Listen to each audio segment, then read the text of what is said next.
Dans la dernière vidéo connue, apparue en début de semaine, voici Evgeny Prigojine de retour en Afrique.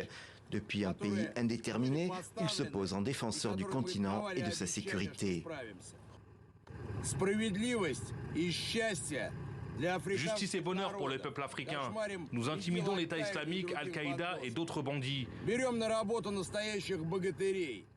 Engager les vrais héros et continuer à accomplir les tâches qui ont été fixées et que nous avons promis de pouvoir gérer. Resté longtemps un homme très discret, le chef des milices Wagner, un puissant groupe de mercenaires russes, est devenu célèbre, en particulier grâce à une présence en expansion sur le continent africain. Wagner et son chef soutenant des régimes voulant se défaire de parrains occidentaux. Repéré déjà au Soudan et en Libye, Wagner s'affiche désormais publiquement en Centrafrique, en soutien au gouvernement de Faustin Archange Touadéra. De nombreux observateurs étrangers signalent aussi ces hommes au Mali, même si le gouvernement de Bamako ne reconnaît que la présence d'instructeurs russes. En parallèle, le conflit en Ukraine offre une grande occasion pour Prigojine qui recrute largement et va même dans les prisons et chercher des volontaires pour aller combattre sur le front aux côtés de l'armée russe.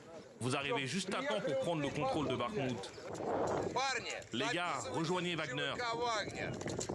Natif de Saint-Pétersbourg, proche de Vladimir Poutine et devenu milliardaire, l'homme multiplie alors les apparitions provocantes, insultant au passage le ministre de la Défense et les généraux de l'armée russe, coupables selon lui de ne pas fournir assez de munitions.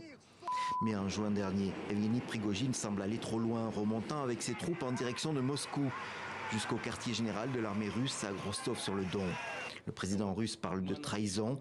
Finalement, Prigojine renonce à son coup de force, négociant un exil en Biélorussie.